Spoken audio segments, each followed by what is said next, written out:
Je vais vous laisser écouter cela et je vais vous dire quelque chose. Ces dernières années, des faits divers dramatiques ont mis à jour les dysfonctionnements de l'hôpital psychiatrique. Décembre 2004 à Pau, Romain Dupuis tuait à l'arme blanche une infirmière et une aide-soignante. Grenoble, novembre 2008, un étudiant de 26 ans est tué en pleine rue par un schizophrène. En toute tranquillité, le malade avait pu quitter l'hôpital, acheter un couteau et poignarder le premier passant. Des drames qui ont bouleversé la France entière. Durant les 3 semaines de mon infiltration, j'ai constaté que régulièrement des malades se rendaient sans permission au centre commercial voisin. À l'occasion de mon entretien de fin de stage, j'ai fait part à ma responsable de mon étonnement face à cette situation. Voilà sa réaction. C'est que les patients, elles n'ont pas le droit de sortir de l'enceinte de l'hôpital, normalement.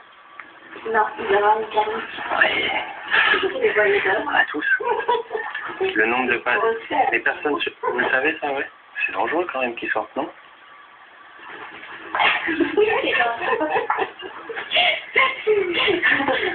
On rigole parce que c'est là vous dites des choses qui sont vraiment, oui, c'est vrai que le patient n'a pas à être à l'extérieur de l'enceinte. Mais bon, alors en fait, on peut faire. Et en fait, ouais, vous pouvez rien faire pour surveiller, quoi. Il n'y a rien à faire, quoi. On peut pas. C'est les risques. Un constat d'impuissance jusqu'au prochain drame. Qu'est-ce qu'on peut faire? On ne peut rien faire. Je me retourne vers vous, sur Michel Toulouse, vous n'avez pas le beau rôle. Et enfin, est-ce qu'il n'y a pas là un problème de sécurité?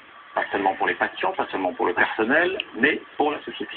Bon, vous allez tout là-dessus. Puis-je vous citer un seul chiffre? 2 chiffres. Parce que moi, je fais partie, je ne suis pas tout seul, des gens qui considèrent que la psychiatrie, notamment la psychiatrie publique, mais la psychiatrie tout court, ne doit pas accepter de dériver vers une conception et une idéologie sécuritaire. On est d'accord. Il y a 51 000, il y a eu des simplement 2 chiffres, je vais y revenir. J'ai connu ça sous d'autres cieux dans un autre établissement. Vous voyez, décidément, j'attire les difficultés et les problèmes, faut croire. Il y a 51 000 personnes qui sont mises en examen pour crimes et délits tous les ans. Chiffre de 2005, 215 ont bénéficié, entre guillemets, c'est un sujet passionnel ça, ont bénéficié d'un non-lieu pour cause d'irresponsabilité pénale. 0,4%. Est-ce que sur la base de ces 0,4% et ces 215 patients, on va porter un jugement de valeur sur le fonctionnement de la psychiatrie? Bien sûr qu'il faut des mesures. Encore une fois, surveiller les entrées et les sorties. Encore une fois, quelle psychiatrie? Alors là, donc, je ne vais pas parler là par rapport à l'hôpital psychiatrique, mais il y a quelque chose qui est similaire quand j'ai été dans une clinique pour mon alimentation, parce que, comme vous savez, je voulais me sevrer de l'alimentation. C'est-à-dire, moi, voilà, je voulais arrêter le chocolat et le fromage. Parce que j'en mangeais trop. C'était une drogue. Il y en a qui fument, il y en a qui se droguent, il y en a qui sont alcooliques. Ben moi, c'était la nourriture. Voilà. Donc, je voulais à tout prix me sevrer de ça. Malheureusement, on m'a donné des gâteaux, on me donnait gâteaux, fromage, donc automatiquement je mangeais. Et en plus, des fois, ça m'est arrivé, donc j'ai pris en photo, bien sûr, les plats, qu'on me mettait de la viande, alors que je n'en mangeais pas. Alors du coup, ben, je touchais pas la viande, hein, je la laissais dans l'assiette. Hein. Puis je disais rien, de toute façon, voilà. Ils avaient mon dossier, donc ils savaient que je n'en mangeais pas. Maintenant, est-ce que ça avait été bien lu ou pas? Moi, je disais rien, hein, je le laissais dans l'assiette, même le poisson, et puis voilà. Et là, je voulais parler de ça, pourquoi? Parce que à l'entrée, à l'entrée, on regarde votre valise, votre sac, tout ça, mais je trouve que c'est pas bien fait la fouille. La fouille de la valise, tout ça n'est pas bien fait. On regarde comme ça, et je l'ai dit, je l'ai dit à l'infirmière qui m'avait, je crois que c'est une infirmière de soins, bon, qui m'avait amenée dans ma chambre. Et puis elle, moi je trouvais que, moi j'ouvrais d'autres choses pour lui montrer, et elle me disait non, ça va, elle me dit ça va. Je dis non, mais vous n'avez pas entièrement regardé. Et elle me dit non, mais ça va, elle me dit, mais j'ai dit, mais et si j'ai, en parlant de quelqu'un qui a une arme et qu'on ne la voit pas dans le sac et tout, ou un couteau, non, elle m'a dit qu'elle connaissait son métier, etc., etc. Bon, d'accord, ok, bon. Moi, j'avais rien à me reprocher, hein. J'avais pas d'armes, j'avais rien, quoi. Moi, j'étais venue juste pour me sevrer là-dedans, mais c'est tout. J'avais rien d'autre dans la tête. Et à ce jour, je suis toujours pareil, quoi. J'ai pas... Voilà, j'ai rien à dire de plus, quoi. Et ma voisine qui est arrivée, donc moi, on m'avait demandé de rester dehors le temps qu'il fasse la fouille, tout ça. Eh bien écoutez, il fouille tellement mal les choses et que l'infirmière connaissait très bien son métier, madame, mais ma voisine, elle avait le ciseau dans sa petite valisette. Et oui. Ben, vous savez, un ciseau, ça peut être, et un couteau peut être planqué même dans les manches, etc. Ils peuvent être planqués dans les chaussures, peuvent être bien planqués. Et les gens qui connaissent ça, eux, ils savent où planquer, parce que ma voisine, elle était déjà venue plusieurs fois. Mais elle, c'était par rapport aux médicaments et à la drogue, un truc comme ça. Elle prenait je sais plus comment ça s'appelle. Et madame, elle arrivait à sortir de l'hôpital tranquille. Elle avait trouvé un endroit par où sortir pour pas que la caméra du portail puisse la filmer, bien sûr. Et oui, il y avait un petit bois, mais elle connaissait, ben oui, c'était pas la première fois qu'elle venait. Et madame, elle faisait du stop, ou elle appelait des amis, elle partait à Toulouse, elle revenait avec plein de médicaments, plein de trucs. Ben moi, je pouvais rien dire de toute façon, hein. Qu'est-ce que vous voulez que je vous dise de plus? Donc je laissais faire, mais elle avait un ciseau. Et elle m'expliquait que quand elle allait au magasin, elle savait comment voler, comment enlever l'antivol et tout sans abîmer le vêtement et tout. Puis un jour, elle me demande à moi si je veux qu'elle me ramène quelque chose du magasin. Et voler en plus, hein. Ah non, merci. Non, je veux rien. Non. Ah non, je voulais absolument rien du tout, quoi. En plus, je voulais rien prendre d'elle, même si elle me l'offrait. Non, j'ai besoin de rien, je disais. Non. Non, mais vous vous rendez compte? Non, mais... Et elle avait le ciseau et tout. Non, mais après, j'avais la trouille, quoi. Je me disais, mais ils voient rien, les infirmières, tout ça. Et puis à un moment donné, il y a quand même des infirmières qui se sont aperçues de quelque chose. Ils en ont parlé donc au médecin. Bon, après, je sais pas trop, puisque ils n'ont pas le droit de m'en parler, mais voilà, elle avait été appelée par le médecin parce qu'elle rechutait, etc. Et moi, je dormais dans la même chambre que cette personne. Si on m'aurait mis avec quelqu'un qui avait le même, la même chose que moi, ça veut dire la personne mange trop et elle n'arrive pas à manger normalement, ça me va.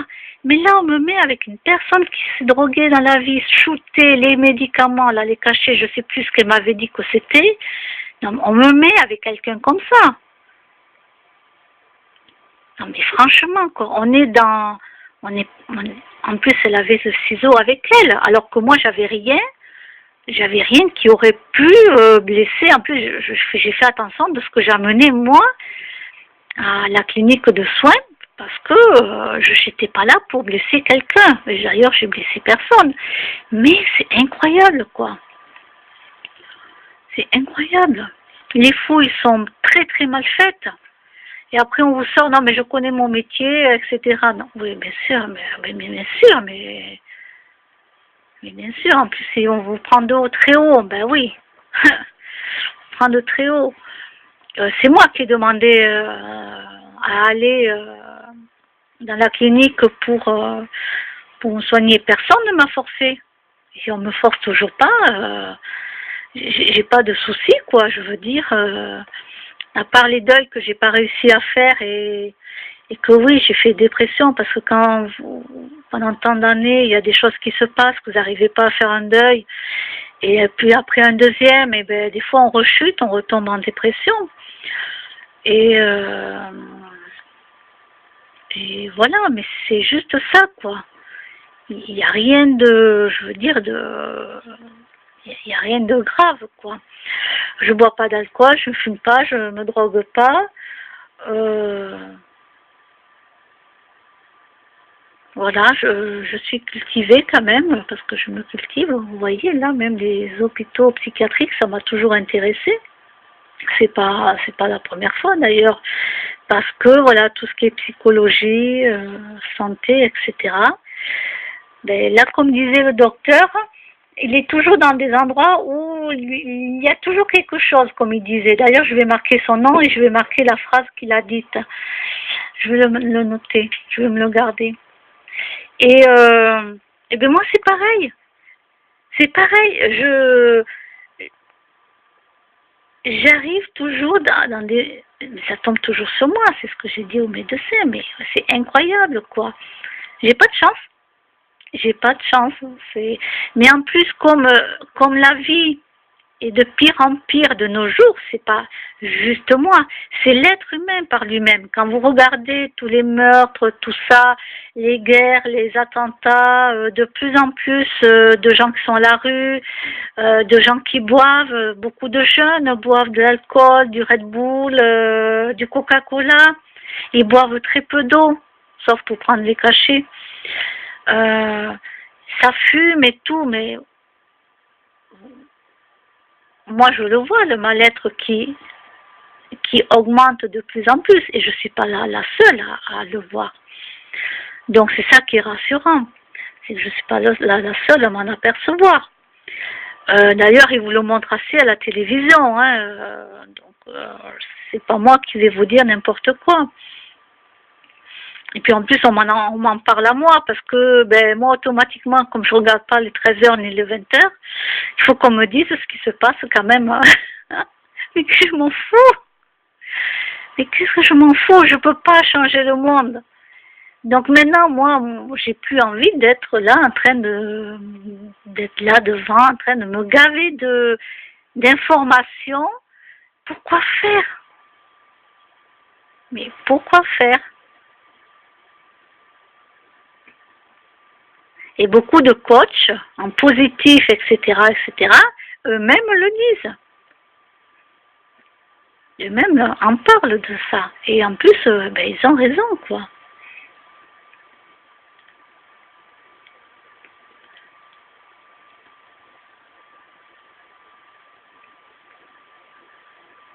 Alors moi, je trouve que, d'après les analyses de plusieurs années en arrière, parce qu'ils en parlent dans plusieurs pays, il manque de psychiatres. Oui, il manque beaucoup de psychiatres. Comme je dis, qui n'a pas eu de problème dans sa vie, hein, étant jeune, tout ça. Il y a même des gens qui ont eu des problèmes dans leur vie étant jeunes, et c'est pour ça qu'ils sont devenus psychiatres. Comme il y avait un psychiatre que je connaissais, oui, que je connaissais, et c'est comme ça qu'il est devenu psychiatre, en essayant de comprendre pourquoi ça l'a intéressé de comprendre son problème qu'il avait eu étant enfant, etc., etc. Et en même temps, quand il est avec un patient, ben, automatiquement, ça l'aide à avancer lui aussi, ça l'aide à avoir des points de vue différents. Mais ça, le psychiatre, il ne va pas venir vous le dire, hein. Moi, c'est parce que je connaissais quelqu'un, bien sûr. Donc, en connaissant quelqu'un, dont je citerai aucun nom, ni la ville, ni quoi que ce soit, je veux dire par là, Ben, vous voyez, peut-être que sur YouTube, il y a peut-être des cas qui en parlent, des gens qui en parlent, pourquoi ils sont devenus psychiatres. En dehors de l'aide aux personnes, bien sûr, je n'ai pas encore été chercher sur YouTube. C'est vrai que j'en parle maintenant, peut-être que je m'y intéresserai à aller voir.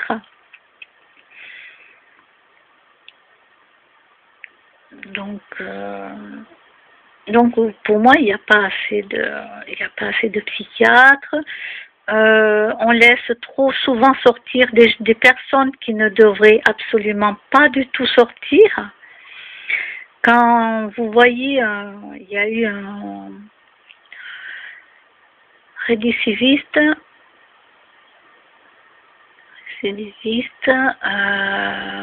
ça remonte à des années de cela. 4 fois, les psychiatres l'ont fait sortir, d'accord? Et 4 fois, le mec, il est reparti.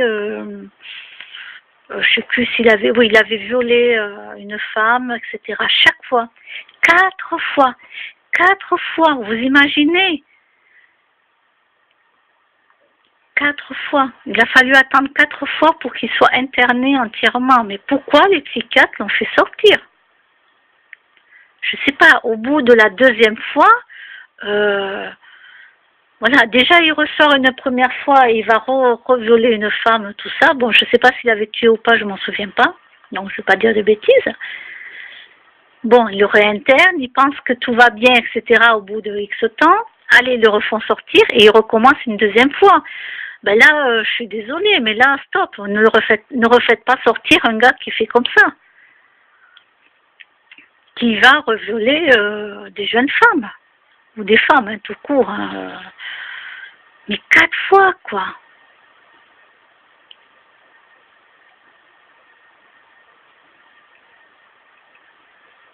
Et là, c'est vrai que, bon, ben, c'est dommage, mais j'aurais aimé, moi, rencontrer ces psychiatres-là et leur demander, mais expliquez-moi. Oui, parce que moi, je suis curieuse dans la vie. Donc, expliquez-moi, qu'est-ce qui a fait que vous l'avez laissé sortir en tout 4 fois, malgré qu'il a recommencé 4 fois. Au bout de la 2e fois, je crois que là, il vaut mieux tout arrêter, quoi. Mais bon, j'ai pas la chance d'avoir rencontré ces psychiatres, hein. Et parce que moi, j'aurais voulu comprendre. Moi, je suis quelqu'un, j'ai besoin de comprendre. Je suis quelqu'un qui...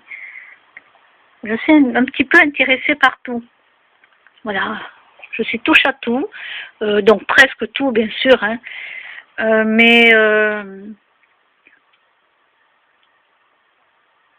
Voilà. C'est pour dire que... Alors là, un psychiatre, vous avez vu, hein, il y en a qui sortent et tout, alors qu'ils ne devraient pas sortir en dehors, etc. C'est dangereux. Ces gens-là peuvent être dangereux.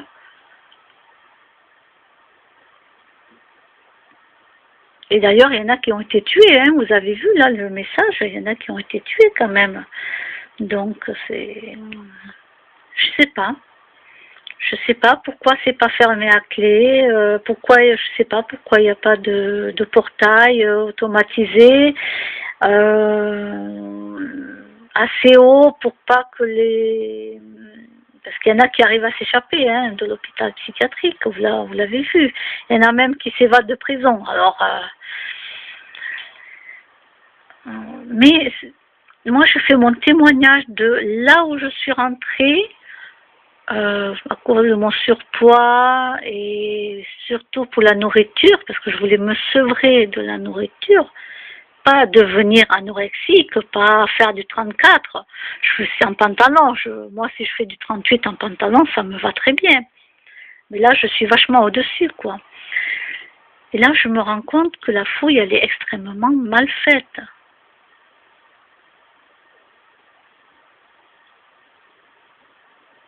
Donc, moi, c'est vrai que je peux témoigner, puisque moi, j'y ai été, je l'ai vu, je peux témoigner.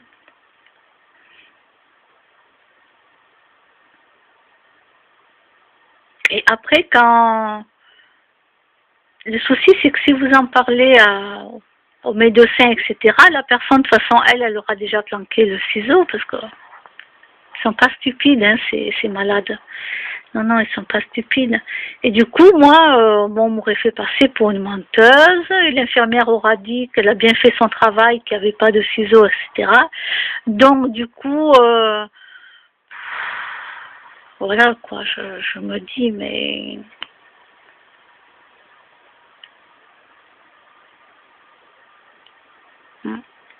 En tout cas, je n'y retournerai pas, hein. C'est fini. Comme j'ai dit à mon médecin, terminé. Je perds plus de mon temps dans des cliniques où on me sevre pas.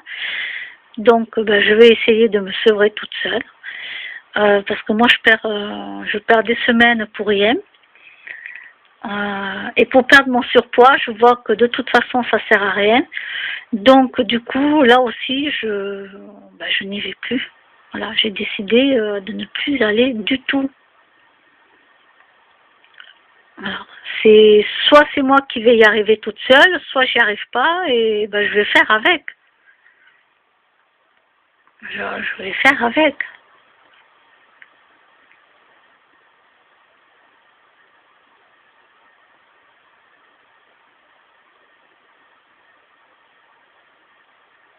Bon, en tout cas, on ne pourra pas dire que j'ai pas essayé de me soigner, hein, parce que j'en ai fait des choses, hein, je peux vous dire. J'en ai fait des choses pour arriver vraiment à me soigner, à redevenir comme j'étais avant, quoi, avant que je fasse une grosse dépression totale, quoi. Donc comme j'étais avant, j'étais mince, j'avais pas de soucis par rapport à tout reporter au lendemain. Je faisais tout. Voilà, je recevais un courrier, je l'ouvrais, je regardais, hop, je faisais ce que j'avais à faire. Et voilà, je faisais mon ménage sans me poser la question. D'ailleurs, en plus j'étais femme de ménage aussi, donc j'ai fait plusieurs métiers différents. Et alors que maintenant, bon, ben, je n'y arrive plus, quoi. Alors, je suis tellement fatiguée que je n'y arrive pas.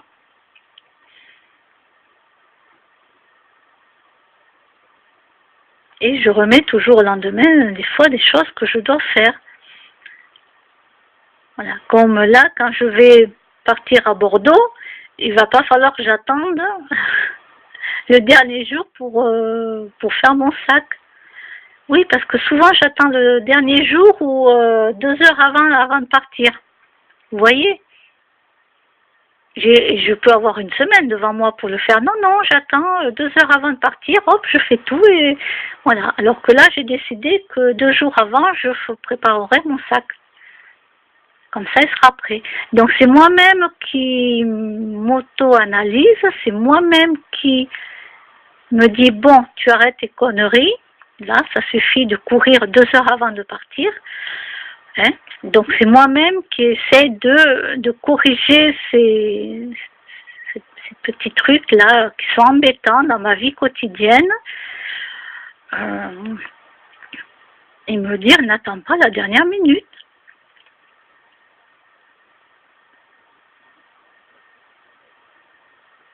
Et c'est ce que je vais faire. Et puis de toute façon, alors là, à partir de 2018, il y a tout qui change, quoi. Là, il y a vraiment tout qui change.